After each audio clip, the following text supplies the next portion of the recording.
আলিঙ্গন দিতে দিতে সর্বশেষে সুবল সখাকে আলিঙ্গন দিয়েছে। আর যেই না সুবলকে আলিঙ্গন দিয়েছে প্রাণ গোবিন্দই আমার, সে শ্রীমতী রাধারানীর কথা মনে পড়ে গেছে। কেন জানেন? কারণ সুবলের বদন আর রাধারানীর বদন খানিকটা একই রকম। এবার যদি বলেন কেন? কারণ রাধারানী আর সুবল হচ্ছে জ্যাঠথুতো খুঁড়থুতো ভাই বোন। রাধারানী হচ্ছে বিশ্বভানু কন্যা আর সুবল হচ্ছে সুভানুপুত্র। তাই সুবলকে দেখে প্রাণ গোবিন্দই আমার রাধারানীর কথা মনে পড়ে গেছে। তাই অন্য সখাদের বলছে, এই শ্রীরাম, এই সুদাম, এই দাম্ব সুদাম, শোন, আমার খুব তৃষ্ণা পেয়েছে, তাই আমি ওই যমুনার জলে জলও পান করতে যাচ্ছি। আমার বলরাম দাদা যদি ওঠে, বলবি কানাইয়ের খুব তৃষ্ণা পেয়েছে, তাই কানাই জল পান করতে গেছে। বলবি তো? আমার দাদাকে কিন্তু তুই মিছে বলিস না, আমার দাদা বড়ই সাদা। বলরাম তো। এইবার সুবল সখাকে বলছে, এই সুবল শোন, আমরা একটা কাজ করি, আমাদের তৃষ্ণা নিবারণের জন্য চল আমরা একটু রাধা কুণ্ডের তীরে যাই। আরে কানাই, তৃষ্ণা লেগেছে তো চল যমুনার থেকে জল খেয়ে আসি। রাধা কুণ্ডে কেন যাবো? না না না না, আমি রাধা কুণ্ডে যেতে পারবো না। আরে শোন না, শোন শোন, তুই যদি আমার সাথে রাধা কুণ্ডে যাস, তাহলে দেখবি আমি তোকে একটা উপহার দেব। সত্যি দিবি কানাই তুই? হ্যাঁ হ্যাঁ দেব। তাই আজকে সখাকে সঙ্গে লইয়ে প্রাণ গোবিন্দই আমার যাচ্ছে। কেমন ভাবে? ওগো সুবলক রিয়া সঙ্গে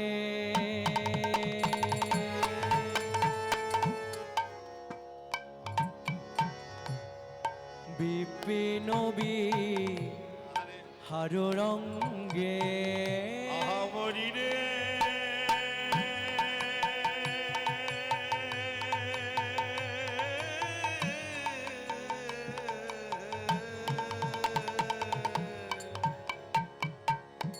আরে সুবলক ইয়া সঙ্গে বিপিন হার রঙ্গে সুবলক রিয়া সঙ্গে বিপিন হার রঙ্গে আরে সুবলক ইয়া সঙ্গে আরে বিপিন আর রসময়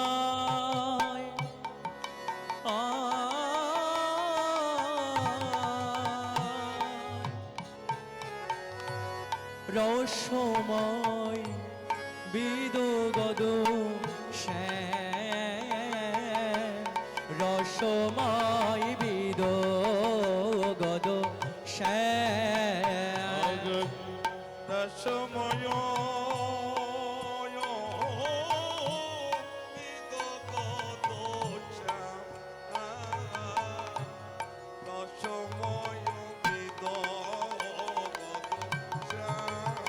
তারা চলিল চলিল চলিল চলিল চলিল চলিল চলিল আজ ব্রজের ধুলা উড়াই, চলিল চলিল মোদের ধোলা জুড়াইলে চলিল চলিল আজ জয় রাধে শ্রী রাধে বলে চলিল চলিল, জয় রাধে শ্রী রাধে বলে চলিল চলিল, আজ জয় রাধে শ্রী রাধে বলে ব্রজের চলিল, জয় রাধে শ্রী রাধে বলে চলিল চলিল, জয় রাধে শ্রী রাধে বলে চলিল, জয় রাধে শ্রী রাধে বলে তারা চলিল চলিল, রসমায় বিদগদ শ্যাম, রসমায় বিদগদ শ্যাম।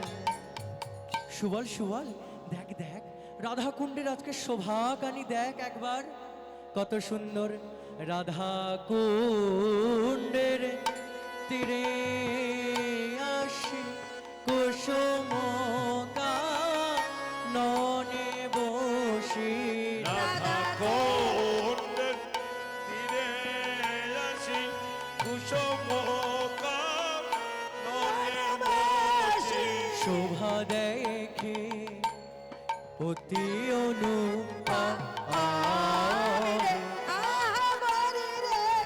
শোভা দেখে অতি অনুপমে রে আহা মরি রে শোভা দেখে আহা মরি রে শোভা দেখে আহা মরি রে শোভা দেখে অতি অনুপমে রে। দেখ দেখ দেখ সুবল, আজকে রাধাকুণ্ডের শোভাখানি দেখ, কত শ্বেত পদ্ম, কত কোমল পদ্ম ফুটে আছে। দেখ দেখ দেখ ভাই, যেন মনে হচ্ছে একটা শ্বেত পদ্ম আর একটা নীল পদ্মর গায়ে ঢুলে পড়েছে, আবার একটা নীল পদ্ম একটা শ্বেত পদ্মের গায়ে ঢুলে পড়েছে। কি সুন্দর শোভাখানি দেখ দেখ, আমি এমন শোভা কোনোদিন দেখি নাই রাধাকুণ্ডের, আজকে বড়ই মধুর লাগছে। সত্যি কানাই, আজ কত মধুর লাগছে। আর এদিকে রাধারানী আমার অট্টালিকার পরে বসে বসে বিনা সুতির চম্পক ফুলের মালা গাচ্ছে প্রাণ সখাকে পরাবে বলে। বেশ, তো এমন সময় বৃন্দা দেবী ওই রাস্তা দিয়ে যাচ্ছে। আর যেই না রাস্তায় দেখেছে বৃন্দা দেবীকে, তখন প্রাণ গোবিন্দ আমার বলছে, এই বৃন্দা, শোন শোন শোন এখানে। হ্যাঁ রে রাধে, তুই আবার ডাকলি কেন? কি হয়েছে বল? আরে শোন, আমি না একটা বিনা সুতোর চম্পক ফুলের মালা গেঁথেছি, এই দেখ দেখ সেই চম্পক ফুলের মালাটা। কিন্তু তুই এক কাজ করতে পারবি? কি রে রাধে বল, তুই বলেছিস এমন কোনো হয়েছে যে কাজটা আমি করিনি? আচ্ছা আচ্ছা শোন, এই মালাখানি তুই শ্যামনগরকে পরিয়ে দিতে পারবি বল? শ্যামনগরকে কেন? এই মালাটা তো তুইও পরাতে পারিস। আরে তুলসী, তুই জানিস না আমি কোন গৃহে বসবাস করি? বাদিনীগণ আমায় নীল বসন পরিতে দেয় না, কালো মেঘ পানে চাইতে দেয় না, সর্বসদাক্ষণ কৃষ্ণ কলঙ্কিনী বলে আমায় গালি দেয়, যমুনায় জল আনিতে দেয় না। তাই এই বাদিনীগণের সাথে আমি সংসার করে কেমন ভাবে এই মালাখানি আমার প্রাণবধূকে পরাবো? আচ্ছা বেশ, আচ্ছা আমি যদি এই মালাখানি তোর প্রাণবধূকে আমি পরাই, তাহলে তো আমি আনন্দ লাভ করব, কিন্তু তোর কি হবে? আমার, তুই যখন এই মালাখানি রাত গোবিন্দকে পরাবি, তখন তোর নয়ন দ্বারা দেখবি, আর তোর নয়নের দিক তাকিয়ে আমার এই হৃদয় মাঝে অনেক শান্তি লাভ করব। আচ্ছা বেশ, আমি নাই পড়ালাম প্রাণ গোবিন্দকে, কিন্তু এবার জাগায় এসো, এই যে মালাটা আমি পরাবো তার বদলে আমি কি পাবো? তার বদলে এই এই এই দেখছিস এই গজমতি হারখানি, তুই দেখেছিস রাধে? এই গজমতি হার আমি তোকে দিয়ে দেব। আচ্ছা এই ব্যাপার, তাহলে শোন রাধে, আমার বুঝি ওই গজমতি হারটার লাগবে না, তুই বরং এক কাজ কর, তুই ওই হারের থেকে গজখানি আর হার মতিখানি বাদ দে, তাহলে বাকি রইল কি? মতি। গজ আর হার বাদ গেলে তো মতিই থাকে, আমি যেন কৃষ্ণ চরণে মতি থাকতে পারি। এই বলে বৃন্দা দেবী আমার মালাখানি এমনভাবে বসনে দিয়ে ঢেকে কৃষ্ণ সেবায় নিয়ে যাচ্ছে। কেমন ভাবে দেখুন বাবা, বৃন্দা দেবী হেন কালে আসিয়া সেখানে মিলে, বৃন্দা দেবী হেন কালে আসিয়া সেখানে মেলে, বৃন্দা দেবী হেন কালে আসিয়াছে এখানে, বৃন্দা দেবী হেন কালে আসিয়া সেখানে মিলে, আর বৃন্দা দেবী হেন কালে আসিয়া সেখানে মেলে, চম্পকের মালা করে করি, চম্পকের মালা করে করে, চম্পকের মালা করে করি, আর চম্পকের মালা করে করি। যেই না এসেছেন, এসে দেখছে যে রাধাকুণ্ডের তীরে আজকে শ্যামনগর নয়, সাথে সুবল সখাও আছে। তখন বৃন্দা দেবী মনে মনে চিন্তা করছে, আমি একজনের জন্য করে করে মালা এনেছি, এখানে তো এসে দেখছি দুজন, এই মালা আমি কাকে পরাবো? আমি যদি সুবলকে দিই, কৃষ্ণ ভাববে হয়তো বৃন্দা সুবলকেই বেশি ভালোবাসে, আমাকে একটুও বাসে না। ও মায়ের এমন হয়তো যদি বড় ছেলেকে মা একটু পকেট মানিটা বেশি দেয়, হাত খরচ বেশি দেয়, তখন ছোট ছেলে ভাবে বড় ছেলে তো, তাই বড় ছেলের প্রতি দরদ। এবার যদি ছোট ছেলেকে একটু বেশি দেয়া হয় তখন বড় ছেলে বলবে ওই তো ছোট ছেলে তো, তাই ছোট ছেলের প্রতি বেশি মা। এরকম হয় কিনা মা? হয়। আমার কিন্তু হয়, আপনাদের হয় কিনা জানি না। তো বৃন্দা দেবী মনে মনে ভাবছে এই মালা যদি আমি সুবলকে পরাই তাহলে কৃষ্ণ কি ভাববে, আর যদি কৃষ্ণকে পরাই তাহলে সুবল কি ভাববে। শুনেছি যে ভক্ত ভগবানের থেকেও ভক্ত বড়, তাহলে আজকে আমি সুবলকে পরীক্ষা করব। এই মালা যদি আমি সুবলকে দিই তাহলে কি কৃষ্ণ খুশি হবে? আমি বুঝতে পারছি না কিচ্ছু। তখন সুবলকে ডাকছে, সুবল, ভাই সুবল, এই দেখো সুবল, তোমার জন্য আমি এই মালাখানি এনেছি, এই নাও সুবল, তুমি এই মালাখানি পরে নাও। তখন সুবল সখা মনে মনে ভাবছে, ভাই কানাই থাকতে এই মালাখানি আমি কেনই বা পরবো? তাই সুবল সখাই আমার কি করলেন জানেন বাবা? ওগো সুবল সমর পিলা, দেহ কৃষ্ণ গলে দিলা। উলো ধরে সুবলের সমর পিল, দেহ কৃষ্ণ গলে দিল। সুবলের সমর পিল, দেহ কৃষ্ণ গলে দিল। সুবলের সমর পিলা, দেহ কৃষ্ণ গলে দিলা। আরে সুবলের সমর পিল, দেহ কৃষ্ণ গলে দিল। ঊর্ধ্বীপন রাধার মাধুরী, উর্ধ্বীপন রাধার মাধুরী, আর ঊর্ধ্বীপন রাধার মাধুরী, উর্ধ্বীপন রাধার মাধুরী, আর ঊর্ধ্বীপন রাধার মাধুরী। উর্ধ্বীপন রাধার মাধুরী। যেই না মালাখানি কৃষ্ণর গলায় পড়েছে, কৃষ্ণ তখন কি হচ্ছে জানেন? প্রেমেতে উন্মদে ভাই, অরুণ নয়নে চায়। প্রেমেতে উদ্বেগে ধাই, অরুণ নয়নে ভাই। প্রেমেতে উদ্বেগে ধাই, অরুণ নয়নে চায়। প্রেম চারিদিকে চাই, অরুণ নয়নে ভাই। অবশ্য হইল সর্বয়ঙ্গ, অবশ্য হইল সর্বয়ঙ্গ, অবশ্য হইল সর্বয়ঙ্গ। অবশ্য হইল সর্বঙ্গ। যেই বাবা প্রাণ গোবিন্দকে সুবল শাখা মালাটি সমর্পণ করেছে, অমনি কৃষ্ণের সর্বয়ঙ্গ অবশ হয়ে যাচ্ছে, আর অজ্ঞানের মতন অচৈতন্য হওয়ার মতন হচ্ছে।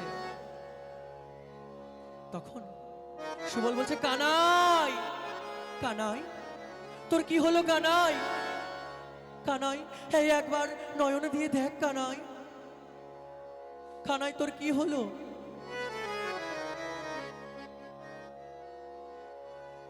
তাই দিনও বন্ধু কহে তনু মনোদহে, রাধার বিরহে জ্বর, পদকর্তাই আমার বলছেন। তখন সুবল সখাই আমার কি করলেন জানেন বাবা? কিবা রসিক নাগর, বিরহে কাতর, পড়িল ধরণীর তলে। রসিক নাগর, বিরাসে কাতর, করিল ধরণী কিবা রসিক নাগর, বিরহে কাতর, পড়িল ধরণীর তলে, পড়িল ধরণীর তলে। কিবার রসিক নাগর, বিরহে কাতর, পড়িল ধরণীর তলে, পড়িল ধরণীর তলে। আবার মরম জানিয়া ব্যথিত হইয়া, মরম মরম সখারে হরি বল, হরি বল। সখারে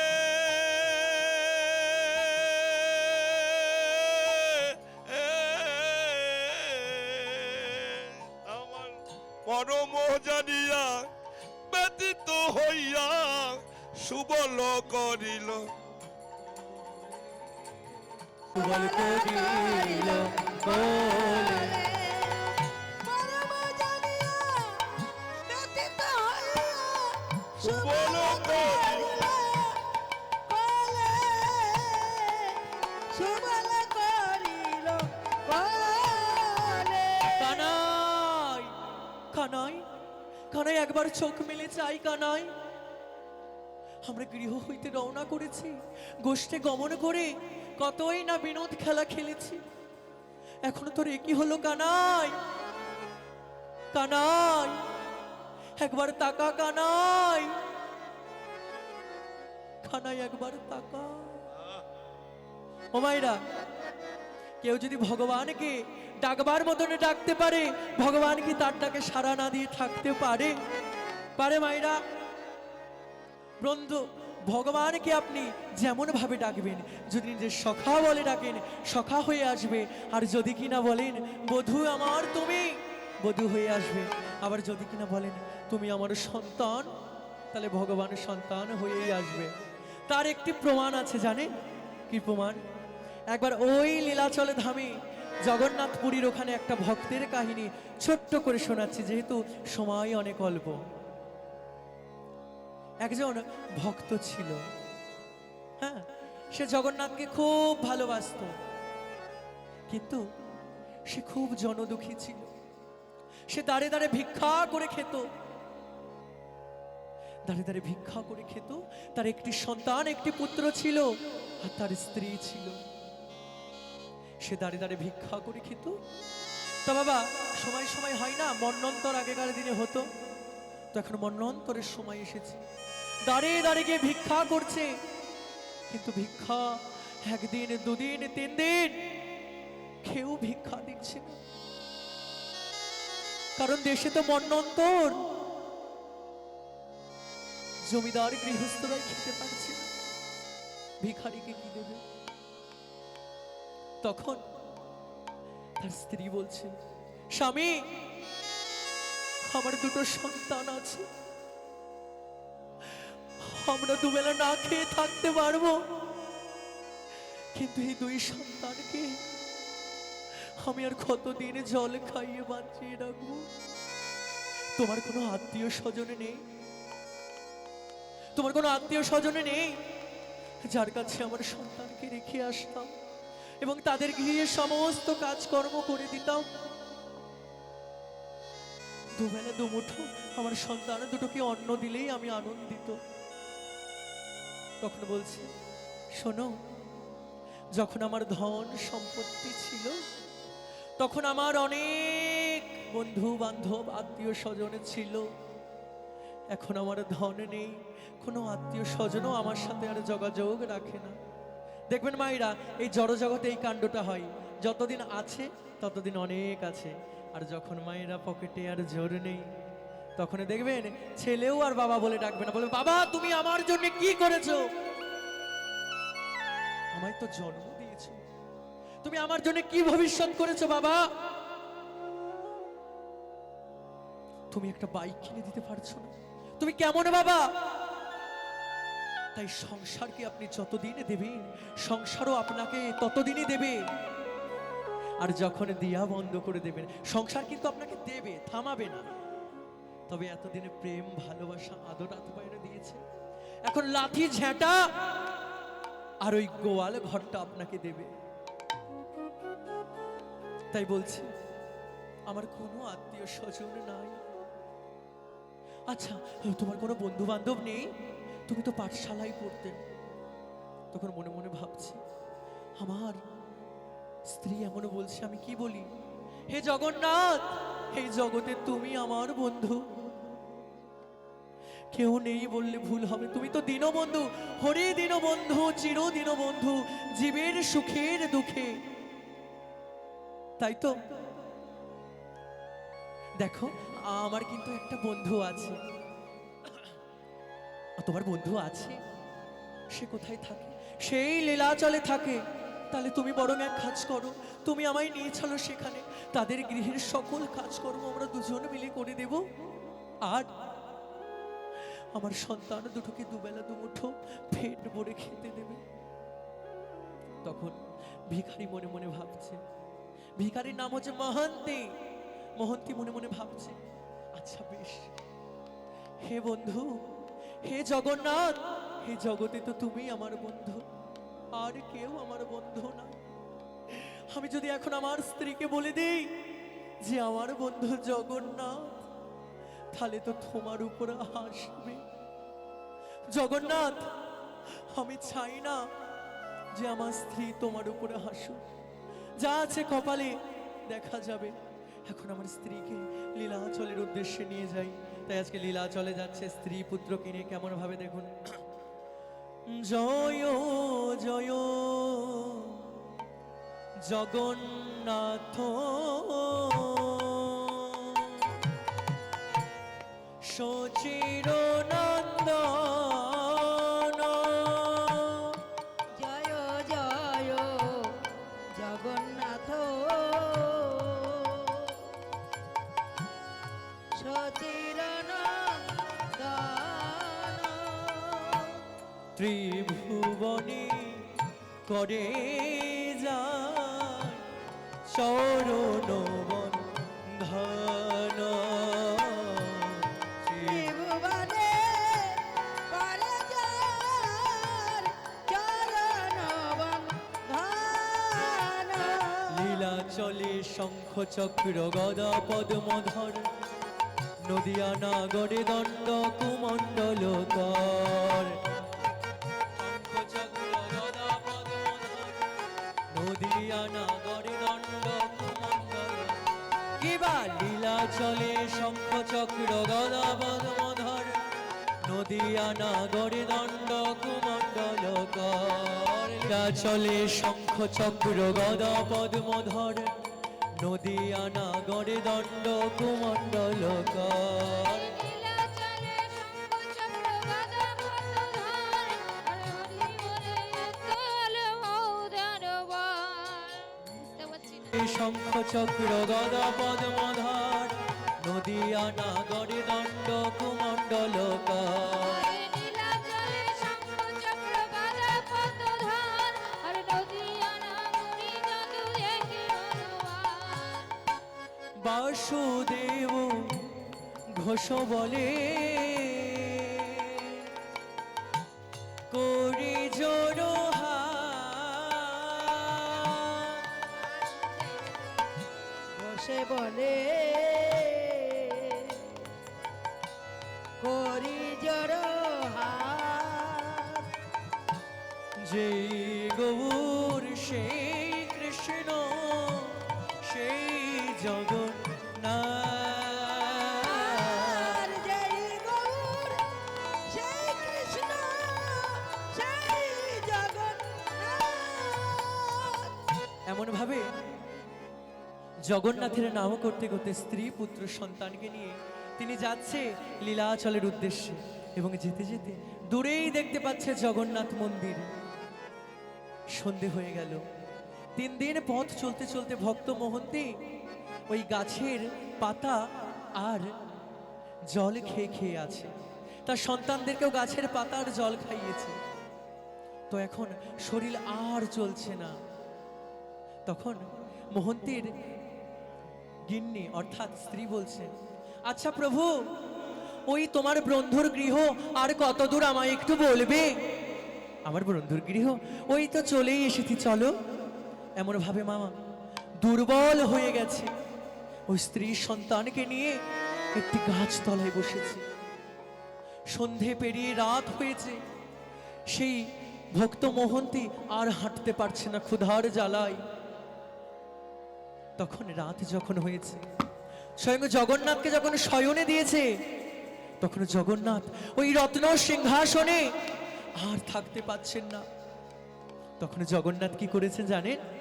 ওই জগন্নাথ মন্দিরের যে রন্ধনশালা আছে সেখানে গিয়ে ওই ভক্তের জন্য প্রসাদ রন্ধন করেছে।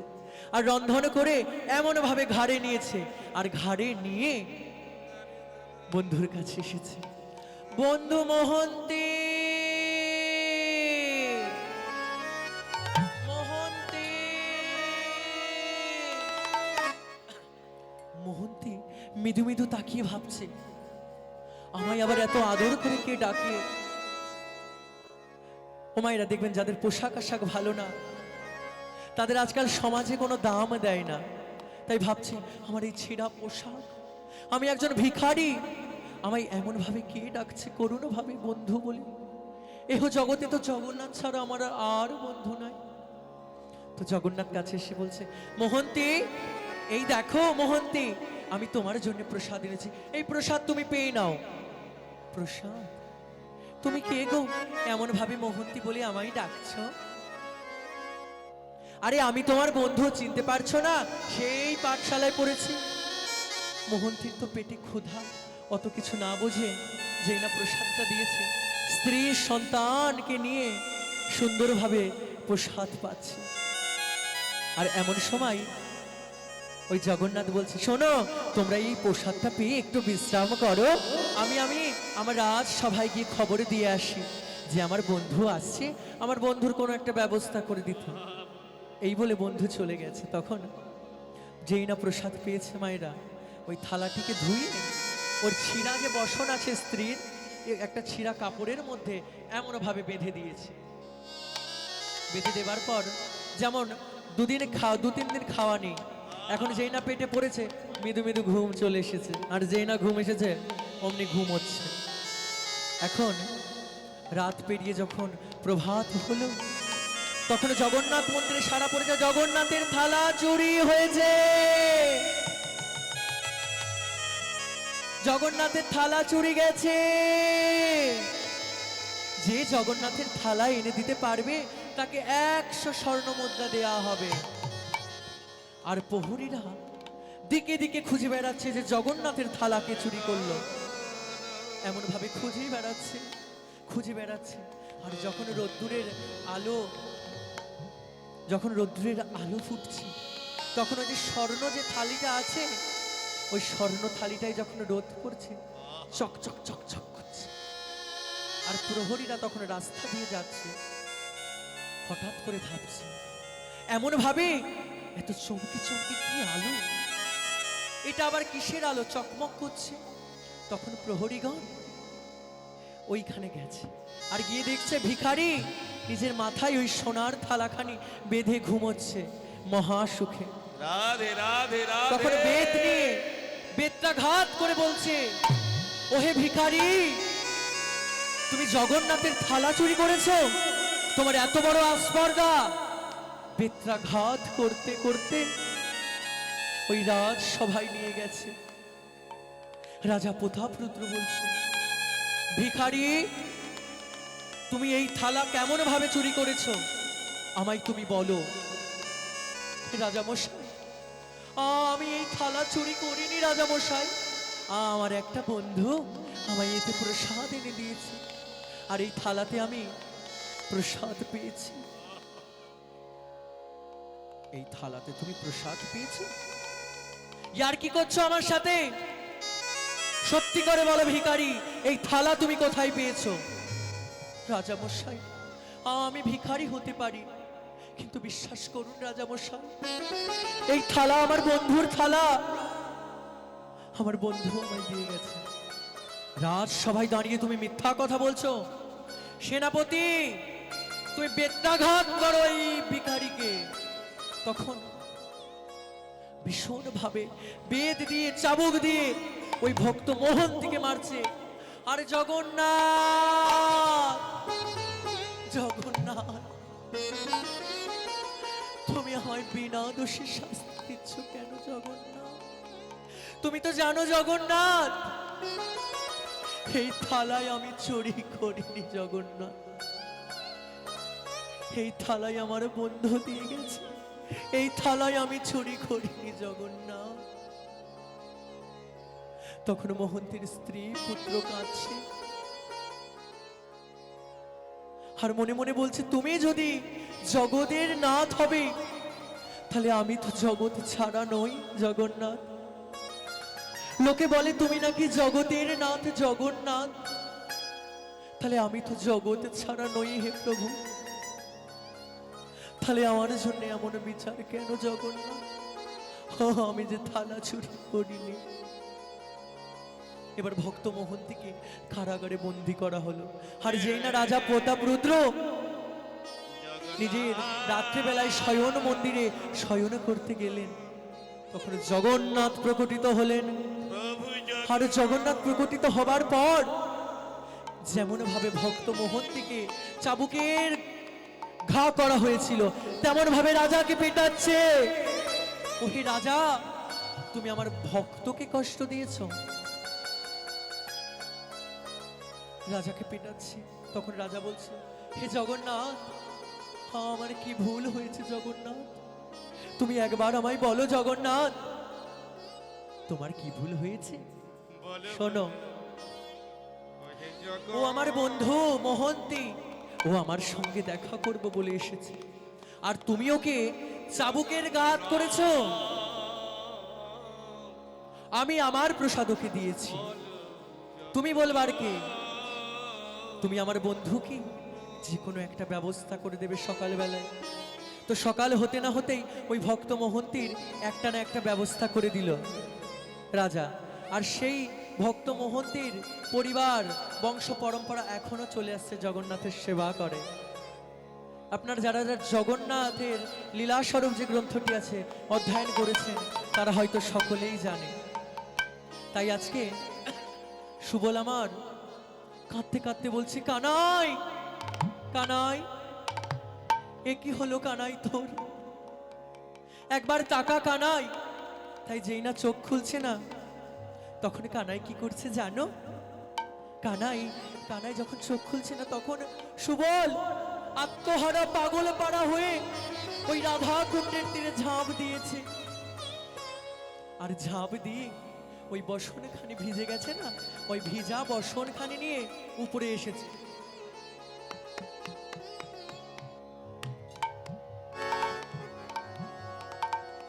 প্রভু জগন্নাথ,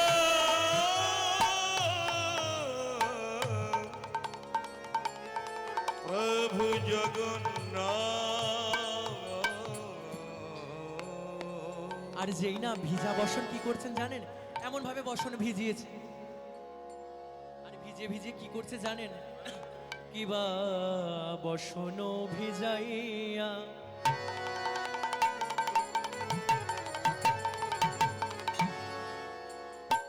কিবা বসন ভিজাইয়া মুখখানি মুছাইয়া কহিছে মধুর বোল, কহিছে মধুর বোল।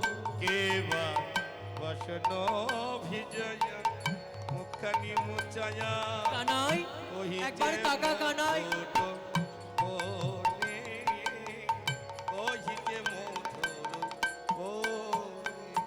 আবার আচম্বিয়ায় আসি রাধা কুণ্ডে বসি, এই আচম্বিতে আছি রাধা কুণ্ডে বসি। আচম্বিয়ায় আসি রাধা কুণ্ডে বসি, আচম্বিতে আসি রাধা কুণ্ডে বসি, অচেতন কেন হলি, অচেতন কেন হলি। আমার আচম্বিতে আসি রাধা কুণ্ডে বসি, অচেতন কেন হইলে, অচেতন কেন হইলে। কানাই একবার তাকা কানাই, কথা বলছিস না কেন কানাই? একবার তাকিয়ে দেখ, একবার মনের কথা খুলে বল একবার ভাই। মনের কথা খুলে বল ভাই। একবার মনের কথা খুলে বল ওই ভাই। মনের কথা খুলে বল ভাই। বলি কেন রে তোর এমন হলো, মনের কথা খুলে বল বল ভাই। কেন বাতুল এমন হলো। একবার মনের কথা খুলে বল ভাই, কেন রে তুই এমন হলি, মনের কথা খুলে বল। কেন রে তুই এমন হলি, মনের কথা খুলে বল ভাই। কেন কানাই, হলি কানাই অচেতন একবার তাকা কেন কানাই। হলি? কানাই একবার কি হয়েছিল না, যখন বনে আগুন লেগেছিল তখনও তুই আমাদের প্রাণ দান করেছিস। আর ওই কালিয়া দহের বিশ্ব জল পান করে যখন আমরা মৃত্যুবরণ করেছিলাম, তখনও তুই আমাদের জীবন দান করেছিলি। কিন্তু তোর যদি কোনো কিছু হয়ে যায় কানাই, তাহলে আবার আমরা জীবনে দিতে পারবো কি করে তোকে কানাই? তুই তো আমাদের জীবনে দান করেছিলি, আমি তোদের জীবনে কেমন ভাবে দান করব কানাই বল? কানাই একবার বল কানাই, কানাই। ও মায়েরা, একবার বনে আগুন লেগেছিল, তখন কিন্তু কানাই ওই বনের আগুনের থেকে কিন্তু সখাদের বাঁচিয়েছিল। আর একবার ওই কালিয়া দহের তটে যখন কালিয়া নাগ ওদের প্রাণ নিয়েছিল, তখন একবার বাঁচিয়েছিল। তো এই কালিয়া নাগকে জানেন মায়েরা? চলুন একটু কালিয়া নাগের ব্যাপারে আমরা শ্রবণ করি। কাশ্যপ ঋষি ছিল, হ্যাঁ। কাশ্যপ ঋষির দুটি স্ত্রী ছিল, 13টি স্ত্রী ছিল, কিন্তু তার দুটি স্ত্রীর মূলত একজনের নাম হচ্ছে বিনতা আর একজনের নাম হচ্ছে কদ্রুপ। বিনতা আর কদ্রুপ দুজনে মিলে একদিন দ্বন্দ্ব করছে। জানিস বিনতা, ইন্দ্রর যে ঘোড়ার লেজ আছে না, ইন্দ্রর ঘোড়ার লেজ কিন্তু কালো কালারের, জানিস? তখন বিনতা বলছে, আরে না না, ইন্দ্রর ঘোড়ার লেজ কি করে কালো হয়? ইন্দ্রর ঘোড়ার লেজ সাদা। আরে তুই জানিস না, ইন্দ্রর ঘোড়ার লেজ কিন্তু কালোই। কদ্রুপ আর বিনতা কিন্তু দুজন বোন ছিল, একই পিতা ছিল তাদের। তাই দুজনের মধ্যে খুব দ্বন্দ্ব হচ্ছে যে না না, ইন্দ্রর ঘোড়ার লেজ কিন্তু সাদা, আর একজন বলছে না না, ইন্দ্রর ঘোড়ার লেজ কালো। এই করে দ্বন্দ্ব হচ্ছে। এবার দ্বন্দ্ব হচ্ছে, দ্বন্দ্ব হতে হতে তখন কদ্রুপ বলছে, শোন বিনতা, যদি কালকে গিয়ে আমি দেখি সকালে বেলায় যে ঘোড়ার লেজ কালো, তাহলে কিন্তু তোকে আমার দাসী হতে হবে। তুই আমার দাসী হবি, দাসী হবি, দাসী হবি। আর যদি দেখি ইন্দ্রর ঘোড়ার লেজ সাদা, তাহলে আমি তোর দাসী হব, দাসী হব, দাসী হব। আচ্ছা ঠিক আছে, তাহলে তাই হবে। তখন যত সাপেরা আছে, সব সাপেদের মাতাকে জানেন? কদ্রুপ। দেনা বাবা। আর যত পাখি পক্ষী আছে, হরে তাদের কৃষ্ণ। মাতা হচ্ছে কদ্রুপ। আবার যত দৈত্য এবং দানব আছে, তাদের পিতা কিন্তু এই একজন কাশ্যপ ঋষি। কাশ্যপ ঋষির থেকে সমস্ত কিছু উৎপত্তি হয়েছে। তাই আজকে বলছে শোন শোন, আচ্ছা বেশ, তাই হবে। তখন বলছে নিজের যত সন্তান আছে সাপেদেরকে ডাকছে, হ্যাঁ রে কালিয়া, তোরা কে কোথায় আছিস? আমার যত কালো কালো সাপ পুত্র আছিস, সর্পপুত্র, তোরা সকলে এখানে এসে শোন। আমি তো জানি ওই ইন্দ্রর ঘোড়ার লেজ সাদা, কিন্তু মান রাখবার জন্য ভুল করে বলে ফেলেছি কালো। এখন কি হবে? তোরা বরং এক কাজ কর, তোরা তো আমার পুত্র, তোরা কালো কালো সাপ গিয়ে ওই সাপের লেজে পেঁচিয়ে থাক, যাতে কালো লাগে সাপের লেজ, যাতে কালো লাগে ঘোড়ার লেজকে। তখন সকালে যেই না হয়েছে, ওই কালিয়া টালিয়া সকলে গিয়ে ওই সাপের লেজে পেঁচিয়ে আছে মায়েরা। এখন বিনতার কদ্রুপ গেছে, ওই দূরের থেকে দেখছে, বলছে দিদি দিদি, মানে কাঠি করেছে। এখন মনে তো বল যে আমি জিতবো। বলছে দিদি তুই একবারে ভেবে নে দিদি, তুই যদি একবার হেরেছিস, তাহলে কিন্তু তুই আমার 3 জন্ম দাসী হবি। এদিকে বিনতা তো জানে আমি সত্যি যে ইন্দ্রর ঘোড়ার লেজ সাদা, তাই আজকে তাই ভেবে বলছে আচ্ছা চলে না, দেখাই যাক কি হয়। তাই আজকে যেই না গেছে, দূরের থেকে দেখাচ্ছে, ওই দেখ দিদি, ইন্দ্রর ঘোড়ার লেজ দেখেছিস কালো, তাহলে তুই আমার দাসী হলি, দাসী হলি, দাসী হলি। যে সমস্ত ভক্তবৃন্দ প্রসাদ আচ্ছা। নেননি, দয়া করে যে প্রসাদ নিয়ে আসবেন। যে সমস্ত ভক্তবৃন্দ এখনো প্রসাদ নেননি, দয়া করে আপনারা আস্তে আস্তে গিয়ে প্রসাদ নিয়ে আসবেন। আচ্ছা আমি তো তোর দিদি হই, এবারে তুই যদি চাস তোর দিদি তোর দাসী বৃত্তি করুক, তাহলে তাই করব। কিন্তু আমার একটা কথা, এই দাসী বৃত্তি থেকে আমি মুক্তি কবে পাবো বলতে পারিস? ও, তুমি মুক্তি চাও তাই তো? শোনো দিদি, তুমি তো বাজা, তোমার কোনো পুত্র আদি সন্তান হয় না। তাই তোমার যদি কোনো সন্তান হয়, তাহলে সেই সন্তান যদি ওই ইন্দ্রদেবের কাছ থেকে অমৃত এনে আমার সন্তানদের পান করাতে পারে, তাহলে আমি তোমায় দাসীবৃত্তি থেকে মুক্তি দেব, মুক্তি দেব, মুক্তি দেব। এমন ভাবে দিনের পর দিন যাচ্ছে। বিনতাই আমার কদ্রুপের কাছে দাসীবৃত্তি করছে, আর মনে মনে নারায়ণকে ডাকছে, নারায়ণ, আর কতদিন আমি এই দাসীবৃত্তি করব? তুমি আমায় কৃপা করো নারায়ণ, আমি যে এই দাসীবৃত্তি আর করতে চাই না। প্রভু নারায়ণ ওই হে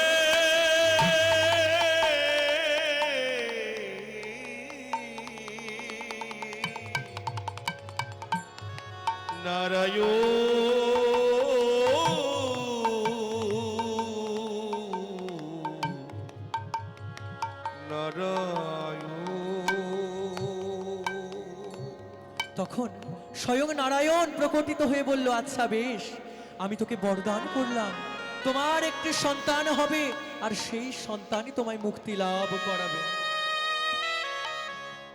এই কথা যেই না বলেছে, তখন বিনতা দিন যায়, মাস যায়, বছর যায়, হাজার হাজার বছর পর তিনি ভগবানকে ডাকে, নারায়ণ তুমি কৃপা করো আমায়। এমন হতে হতে সে দুটি অণ্ড প্রসব করেছে, অণ্ড অর্থাৎ ডিম প্রসব করেছে। তো ডিম একটি গাছ তলায় রেখে দিয়েছে, আর মনে মনে ভাবছে, এই ডিমের থেকে কবে আমার পুত্র সন্তান হবে যে আমায় দাসীবৃত্তি থেকে মুক্তি ঘটাবে। এমন ভাবে দিন যায়, বছর যায়, মাস যায়, এমন ভাবে 500টা বছর পেরিয়েছে। বিনতা ভাবছে, 500 বছর চলে গেল, এখনো আমার পুত্র এলো না আমায় দাসীবৃত্তি থেকে মুক্তি করাতে। তখন বিনতা কি করেছে জানে? রাগে একটি অণ্ড ধরে আছাড় মেরেছে, আর যেই না আছাড় মেরেছে, ওই অণ্ডর থেকে একটি অবিকাশ শিশু প্রকটিত হয়েছে, অর্ধেক মানুষ আর অর্ধেক পক্ষী। আর প্রকটিত হয়ে বলছে, মা তুমি আমায় এমন এখন জন্ম দিলে কেন মা? আমি যে এখনো পুষ্টিকর নই, আমি কেমন ভাবে ওই সর্পদের কাছ থেকে তোমায় দাসীবৃত্তি থেকে মুক্তি করাবো? তাই আমার ভাই আসবে, আমার ভাই তোমাদেরকে দাসীবৃত্তি থেকে মুক্তি ঘটাবে, আর আমি চলে যাচ্ছি সূর্যের রথের সারথি অরুণ। তো এমন ভাবে গেছে, আরো 1000 বছর গেছে। 1000 বছর পরে হঠাৎ মেঘে অত্যন্ত বিদ্যুৎ চমকাচ্ছে, বজ্র পড়ছে,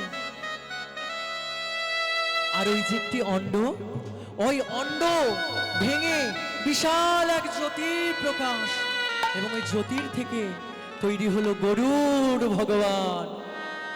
আর গরুড় ভগবানে যেই না প্রকটিত হলেন, অমনি সূর্যকে গিয়ে আচ্ছাদন করে নিলেন। আচ্ছাদন করলো, আর সূর্যকে বলছে, এই সূর্যদেব, আমার মাতাকে তুমি দাসী করে রেখেছো। তখন সূর্যদেবে বলল, না না গরুড়, আমি তোমার মাতাকে দাসী করিনি, ওই সর্পগণ তোমার মাতাকে দাসী করে রেখেছে। সময় খুব স্বল্প, তাই স্বল্পভাবেই বলে দেওয়ার চেষ্টা করছি, কারণ পদ পদাবলী এখনো বাকি আছে। তো যেই না এটা করেছে, তখন গরুর ওই সর্প মাতাদের কাছে, অর্থাৎ নিজের মাসি কদ্রুপের কাছে এসেছে, আর কদ্রুপের কাছে এসে বলছে, মাসি তুমি আমার মাকে দাসীবৃত্তি থেকে মুক্তি ঘটাও। তখন বলছে, এতই সোজা? তুই যদি ওই ইন্দ্রর কাছ থেকে অমৃত এনে আমার সর্প সন্তানদের পান করাতে পারিস, তাহলে আমি তোকে দাসীবৃত্তি থেকে মুক্তি ঘটাবো। এবার গরুর চলেছে ইন্দ্রলোকে, ইন্দ্রলোকে গিয়ে ইন্দ্রকে আচ্ছাদন করে দিয়েছে, ওহে ইন্দ্রদেব, তুমি আমায় অমৃত দাও, আমার মাকে দাসীবৃত্তির থেকে মুক্তি ঘটাবো। তখন ইন্দ্র বলছে, ওরে আমার এলো কোথায়? ইন্দ্রকে চাইতে এসেছে অর্ধেক মানুষ আর অর্ধেক পাখি, সে আবার ইন্দ্রর কাছে এসেছে যে অমৃত দাও, সম্ভব?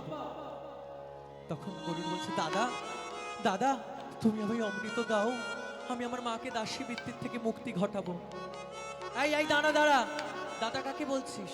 দেখ আমি দেবতা, আমি তোর মতন তো অর্ধপশু নই। দাদা তোমার পিতাকে?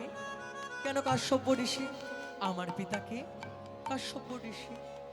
তাহলে তুমি তো আমার দাদাই হলে। ভালোই ভালোই বলছি দাদা, তুমি আমায় অমৃত দাও, তা না হলে আমি তোমার সাথে যুদ্ধ করব। এই বলে তখন গরুর যুদ্ধ শুরু করলো ইন্দ্রদেবের সাথে। যুদ্ধ হচ্ছে, যুদ্ধ হতে হতে একটার পর একটা অস্ত্র প্রহার করছে, গরুর প্রহার করছে এবং ইন্দ্রদেব প্রহার করছে। আর সর্বশেষে ইন্দ্র যখন পেরিয়ে উঠছে না, তখন তিনি বজ্র বাণ নিক্ষেপ করলেন। আর যেই না বজ্র বাণ নিক্ষেপ করলেন, তখন গরুর বুঝতে পেরেছে ওই ইন্দ্র বাণ লোমশ মুনির হাড় থেকে তৈরি। তাই নিজের একটি পাখনা তুলে ওই বজ্র বাণকে দিয়ে এমন ভাবে যেই না প্রণাম করেছে, ওই বজ্রবাণ আবার ইন্দ্রর দিকে ধেয়ে চলেছে। ইন্দ্র যুদ্ধে পরাজিত হয়ে বলছে, দেখো গরুর ভাই, আমি তো তোমায় অমৃত দেব সেটা বুঝছি, তুমি যদি অমৃত খেয়ে অমর হতে চাও তাহলে নাই আমি তোমায় দিয়ে দিচ্ছি, কিন্তু এই অমৃত যদি তুমি সর্পদের দাও, সর্পরা তো অমর হয়ে এই মর্তলোককে একদম ধ্বংস করে দেবে। ও মাইরা, আপনারা কদিন আগে কুম্ভ মেলায় গেলেন না? কুম্ভ মেলা কাকে বলে আর কুম্ভ মেলা কেন হয়, কিসের জন্য এই কুম্ভ মেলা? মহাকুম্ভ কাকে বলা হয় কেন জানেন? জানেন আপনারা? তাহলে শুনুন। তখন বলছে ইন্দ্রদেব বলছে, আচ্ছা বেশ, আমি তোমায় অমৃত দেব, কিন্তু এই অমৃত নিয়ে তুমি যাবে, যাবার পর আমার পুত্র অদৃশ্য হয়ে ওই অমৃতর ভাণ্ডকে নিয়ে আবার চলে আসবে। হ্যাঁ, এবার গরুর বলেছে আচ্ছা বেশ। তো এবার কি করেছে গরুর দেব, ওই অমৃতর ভাণ্ডকে নিয়ে নিয়ে এবার সেই কদ্রুপের কাছে যাচ্ছে। আর যাবার পথে ওই অমৃতর ভাণ্ড একবার কোথায় রেখেছেন জানেন? একবার ওই যে কদম গাছটা দেখতে পাচ্ছেন না, যেখানে কৃষ্ণ লীলা করেছে, সেই কদম গাছে ওই অমৃতর ভাণ্ডখানি একবার রেখেছে, আর এক ফোঁটা ঝরে পড়েছে। তাই ওই কদম গাছখানা এখনো অমর। আর ওই কদিন আগে মহাকুম্ভ হলো না প্রয়াগরাজ, প্রয়াগরাজের ওখানে এক ফোঁটা পড়েছে, আর এক ফোঁটা পড়েছে হচ্ছে উজ্জয়িনী, আর একটি ফোঁটা পড়েছে আরেক জায়গায়, আমার ঠিক মনে পড়ছে না নামটা। এই 4 জায়গায় 4 ফোঁটা পড়েছে, আর সেখানে কুম্ভ মেলা সংঘটিত হয়, তাকে মহাকুম্ভ বলা হয়। তো এবার গরুর ওই অমৃতর ভাণ্ড নিয়ে সামনে এসেছে কদ্রুবের, বলছে মাসি এই দেখো অমৃতর ভাণ্ড এনেছি। অমৃতর ভাণ্ড এনেছিস? আচ্ছা বেশ, তাহলে অমৃত দে, আমার সাপেদের সন্তানদের পান করায়। বলছে এইটা অমৃত কি না আমি বুঝবো কি করে, আমি যে সন্তানদেরকে পান করাবো। তখন বলছে তাহলে তুমি এক কাজ করো, তুমি একটা কুশের আসন আনো, আমি দেখিয়ে দিচ্ছি। তাই একটা কুশের আসন এনেছে। কুশের যেই না আসন এনেছে, আসনের উপরে একটু অমৃত ছড়িয়ে দিয়েছে। এবার কুশের আসন জীবিত হয়ে গেছে। জীবিত যেই না হয়েছে, ওই অমৃতর হাড়ি ইন্দ্রর যে পুত্র সে অদৃশ্য করে নিয়ে কেটে পড়েছে। এইবার কদ্রুপ বলছে, এই গরুর অমৃতর হাড়ি কোথায়? মাসি আমার কি মনে হয় জানো, তুমি তো বলেছিলে মাকে যে অমৃত আসলেই আমার মাকে দাসীবৃত্তি থেকে মুক্তি ঘটাবে, তাই তুমি মনে হয় দাসীবৃত্তি থেকে মুক্তি ঘটাচ্ছ না বলেই ওই হাড়ির দর্শন তুমি পাচ্ছ না। বলছে আচ্ছা বেশ, তাহলে তোর মাকে আমি দাসীবৃত্তি থেকে মুক্তি দিলাম, মুক্তি দিলাম, মুক্তি দিলাম। যেই না বলেছে তখন বলছে হ্যাঁ রে গরুর, ওই অমৃতর হাড়ি তো আমি দেখতে পাচ্ছি না। দেখো মা, দেখো মাসি, আমি অমৃতর হাড়ি এনে দিয়েছি, এবার দর্শন হচ্ছে কি হচ্ছে না, অমৃত আমি পান করিনি, আমি কি করে বুঝবো? যেই এই কথা বলেছে, তখন যত সাপে পুত্ররা আছে তারা সকলেই কুশ আসন চাটতে শুরু করলো, এবং চাটতে চাটতে দেখবেন সাপেদের জীব 2 ভাগ হয়ে গেল। তখন এর পরের থেকে সাপেদের জীব 2টি ভাগে বিভক্ত হয়ে গেল। আর যেই না দাসী বৃত্তি থেকে মুক্তি ঘটিয়েছে, তখন গরুর কি করেছেন জানেন মায়েরা? যত সাপের আছে সকলকে নিজের ওই দাঁত দিয়ে কামড়ে কামড়ে খেতে শুরু করে দিল। আর তখন কদ্রুপ বিনতার কাছে বলছে, বিনতা, বিনতা, তোর পুত্র গরুর আমার সমস্ত সন্তানদের শেষ করে দেবে, তুই গরুরকে একটু ঠেকা। তখন বিনতা বলছে, গরুর, তুমি না বিষ্ণুর ভক্ত, তুমি যদি এমন ভাবে সকল সাপীদের খাও, সেটা কি তোমায় মানায়? মা, আমি তো একটা পক্ষী, আমার খাবারই হচ্ছে কীট পতঙ্গ, তাহলে এই সর্প তো আমার খাদ্য, তাহলে যদি আমি খাই তাহলে আমার অপরাধ কি? যখন তোমার খাদ্য, তাহলে ঠিক আছে, এবার থেকে কদ্রুপ একটা একটা সন্তান, মানে একটা একটা সাপেদের তোমায় পাঠাবে, রোজ তুমি একটা সাপ খেও। আচ্ছা বেশ। এমন ভাবে সব সাপ একদিন একদিন করে খাচ্ছে, একদিন একদিন করে 2 দিন, আর 2 দিন 2 দিন করে দীর্ঘদিন চলেছে। এবার সর্বশেষে পালা এসেছে কার জানে? কালিয়া নাগের পালা এসেছে। তখন কালিয়া নাগকে স্বয়ং নারদ মুনি এসে বলছেন, কালিয়া, তুমি বরং এক কাজ করো, তুমি বৃন্দাবনের ওই জায়গায় গিয়ে ঘাটি গাড়ো, ওখানে গরুর কখনো যেতে পারবে না। তাই সেই তখনকার সময়ে গরুরের খাওয়ার ভয়ে কালিয়ানাগ ওখানে আশ্রয় করেছিল, তাই ওখানে গরুরদেব যেতে পারে না। আর ওই আশ্রয় করতে করতে, আশ্রয় থাকতে থাকতে ওই কালিয়া দহের জল একদম বিষে পরিপূর্ণ হয়েছিল। তাই ওই বিষ জল শ্রীরাম সুদাম দাম বসুদাম মধুমঙ্গল বটু সকল সখাগণ পান করে তারা মৃত্যুগামী হয়েছিল। এখন কৃষ্ণ তাদের জীবন দান করেছিল।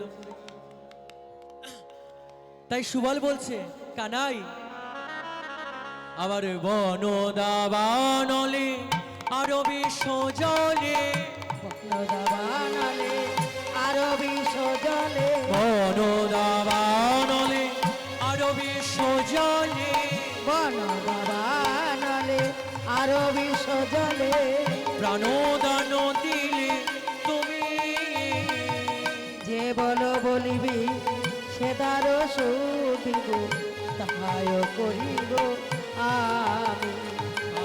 বনদা বানলে আর বিষ জলে, প্রাণদান দিলে তুমি, যে বলো বলিবি সে দ্বারো সুদিব, তাহায় করিব আমি। আমায় যা বলিবি তাই করিব, যা বলিবি তাই করিব। ওরে আমার ভাই কানাই, যা বলিবি তাই করিব। বলি ওরে আমার ভাইরে কানাই, যা বলিবি তাই করিব। বলি ওরে আমার ভাইরে কানাই, আমায় যা বলিবি তাই তাই করিব। করিব। ওরে আমার ভাইরে কানাই, যা বলিবি তাই করিব। ওরে আমার ভাইরে কানাই, যা বলিবি তাই করিব। যেই না বাবা এই কথা বলছে, অমনি তো কৃষ্ণ ঘাঁটি গেড়ে আছে চোখ বন্ধ করে, কখন সুবল আমায় একটু বলবে এই কথা। এবার কৃষ্ণ এমন ভাবে এক চোখ তাকিয়ে দেখছে যে সুবল আদৌ কান্না করছে তো আমার জন্যে। এক চোখ যেই না তাকিয়ে দেখছে না, সুবল তো ক্রন্ধনী করছে। তখন কি করছে জানেন বাবা? তখন তাকিয়ে বলছে, কানাই, কানাই কানাই যেই করছে, তখন কৃষ্ণ তাকিয়ে বলছে, সুবল তুই এমন করে কাঁদছিস কেন? কৃষ্ণ কিন্তু সব জানে, শুধু লীলা করবেন বলে এই ছলনার আশ্রয় নিয়েছে। কানাই, তুই এমন করে কাঁদছিস কেন কানাই?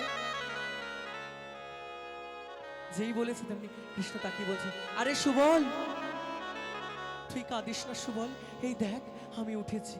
সে তো উঠেছিস বুঝলাম, কিন্তু তুই এমন ভাবে অজ্ঞান হয়ে পড়েছিলি কেন?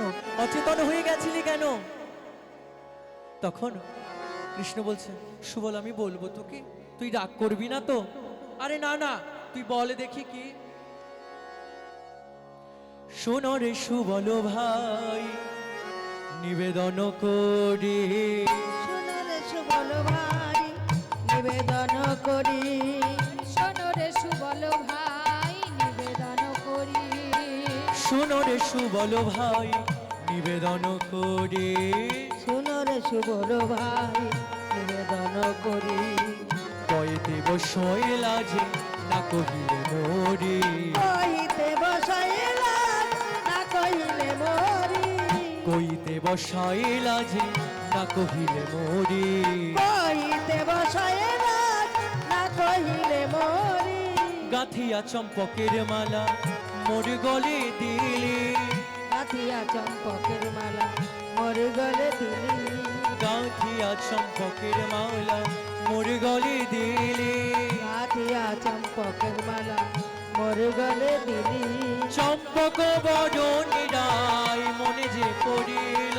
চম্পক বরণীরাই মনেতে পড়ালি, চম্পক বরণীরাই মনে যে পড়িল। চম্পক বরণীরাই মনেতে পড়ালি। সুবল, তুই যখন ওই মালাখানি আমায় দিয়েছিস না, তখন আমার মনে হলো ওই মালার মধ্যে রাধারানীর একটা ছোঁয়া আছে। তাই ওই মালাখানি আমার ধারণ করে সেই শ্রীমতী রাধারানীর কথা মনে পড়েছে। তাহলে তুই আমার একটা উপকার কর না ভাই। কি উপকার করবো রে? তুই একটু জটিলার মন্দির থেকে রায়কে একটু আনতে পারবি? জটিলার মন্দির থেকে?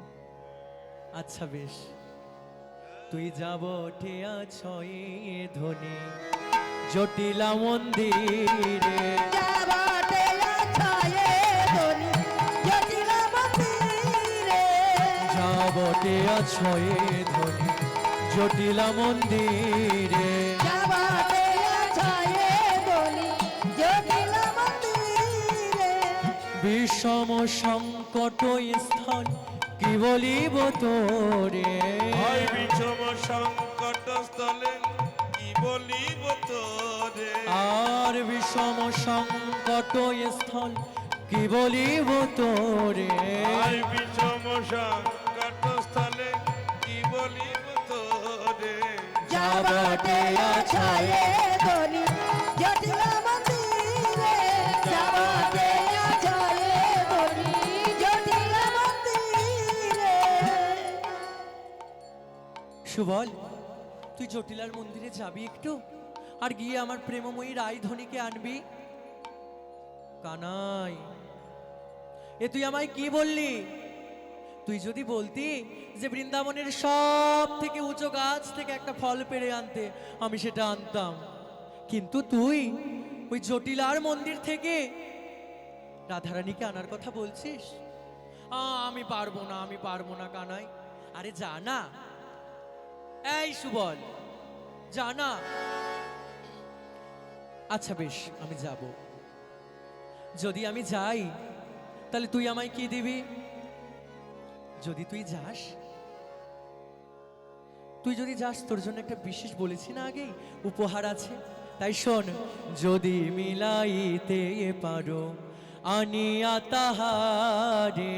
যদি মিলাইতে পারো আনিয়া তাহারে, যদি মিলাইতে পারো আনিয়া তাহারে। আর যদি মিলাইতে পারো আনিয়া তাহারে, হইব তোমার দাস এ জনমের তরে।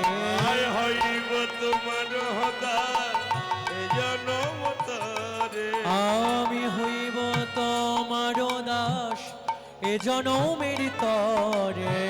হইব তোমার হদার এ জনম তোরে। আর যদি মিলাইতে পারো আনিয়া তাহারে, যদি মিলাইতে পারো আনিয়া তাহারে, জনম জনম দাস হব রে। জনম জনম দাস হব রে। জনম জনম দাস হব রে। জনম জনম দাস হব রে। যদি মিলাইতে পারিস জনম জনম দাস হব রে। যদি মিলাইতে পারিস জনম জনম দাস হব রে। সুবল, তুই যদি রায়ধনীকে একবার এনে মেলাতে পারিস আমি তোরে জনম জনম দাস হব, শুধু এ জনম নয় জনম জনম। ও মাইরা, ভগবান কিন্তু সবসময় ভক্তেরই দাস, এটা জানেন?